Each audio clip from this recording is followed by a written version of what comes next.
there, and right now I'm going to share with you a little bit about the cupping. So perhaps you read already some literature about cupping. Perhaps you received cupping, perhaps you're a huge fan of cupping, or perhaps you never heard of cupping and you don't know what it is.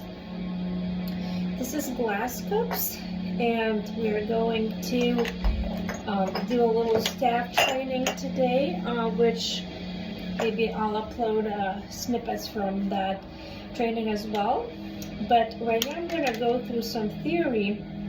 But glass cups we create suction by burning out the inside oxygen of the cup. So we use forceps. We take cotton ball with soaked in denatured alcohol. We need to have a glass of water nearby to dunk it out when we're done using it.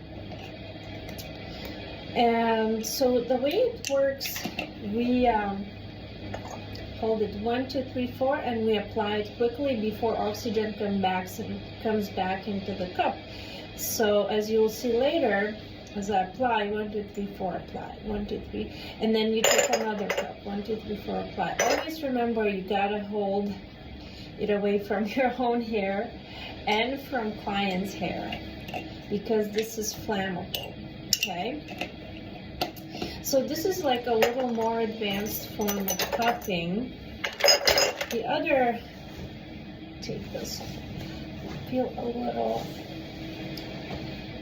not your range of motion. So this one is silicone cups. So the way the suction is created is by, pressing the top. You see it's applied now. You take it off by letting the air back in there. So the way you do, you gotta take bottom of the rim here, both hands like this, and then press this in, and then add it to the surface, and then you release. It won't work because I have pants here, but as you'll see later, I'll demonstrate it. This can be moved. All the forms of cupping can be moved, except this one is a little harder to move because of the thinner edge. Feels a little more intense to the client. But right here we have, these silicone ones. They kind of feel like myofascial release. And then once we use them, we put them in a bucket here, and then we wash them. So that's the way to clean. You want to always have clean, disinfected cups. Now this is third form of cups is air gun.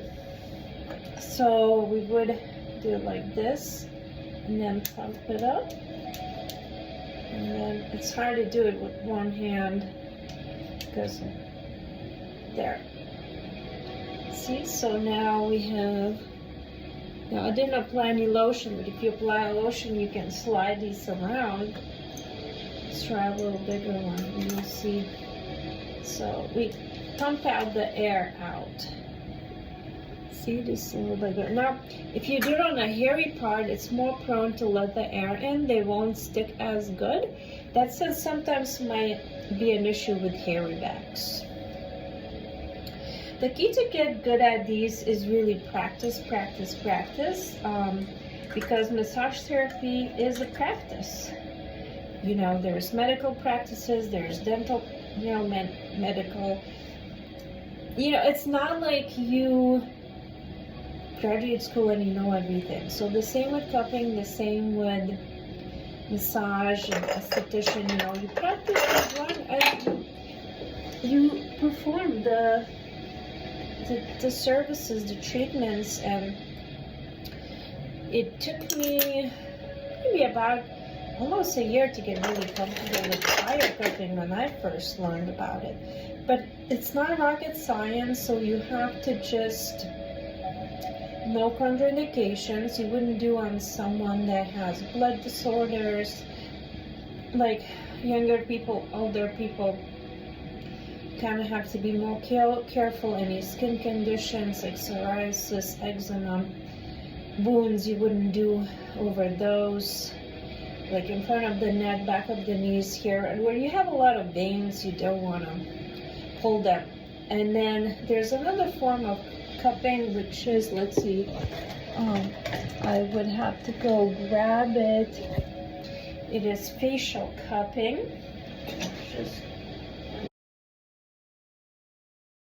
So this is facial cupping sequence right here. So we go from the center of the face.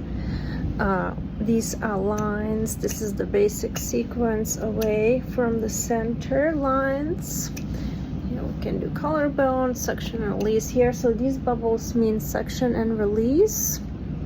The line, it's hiding right here, is dragging. These are dragging. The lines means dragging. The bubbles like around the nose and around the lips. So brow areas, eye areas, suction and release.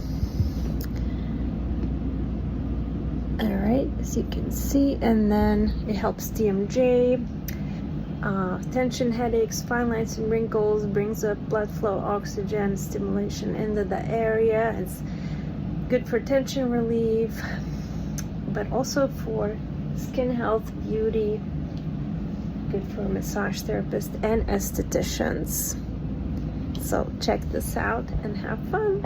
By the way, you never want to leave the cups in one spot because you will create some red dots that will remain up to a week. So for facial cupping, as opposed to back, we never leave it stationary. We always have to move it.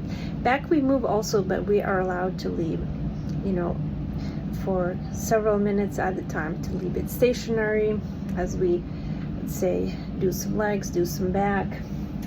Facial is different. Hands on the whole time, movement.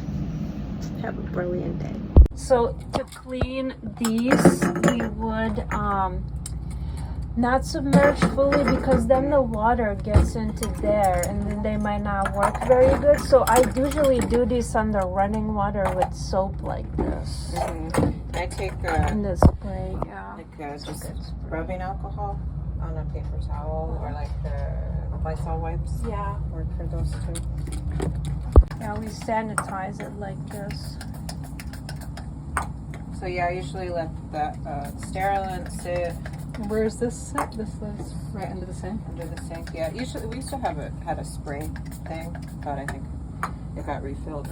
Someone threw the sprayer out, so we got that. Yeah, they did. But yeah. Oh, and then there is this one actually I filled in that here. is okay, perfect. So that sprays, yeah. Yeah. And then I take the dish soap as well, and then these all get washed. I've done so many demos of these, but I never recorded, so now I'm gonna put this in our knowledge base in case someone needs to review it. Yeah. And then they might just want to get a towel. Yeah. So yeah, kind of how you would do your stones, just with the sterilant and then some dish soap. Yeah. Scrub. Yeah, we just want them to be not, you know, because they can get greasy and like stones. Yeah. Stones would be washed pretty much the same way. Stones get even more greasy because you're literally rubbing them. Right. Yeah, these ones, I mean, I feel from the tops of our hands, you know. But not as bad as stones. Yeah. But still.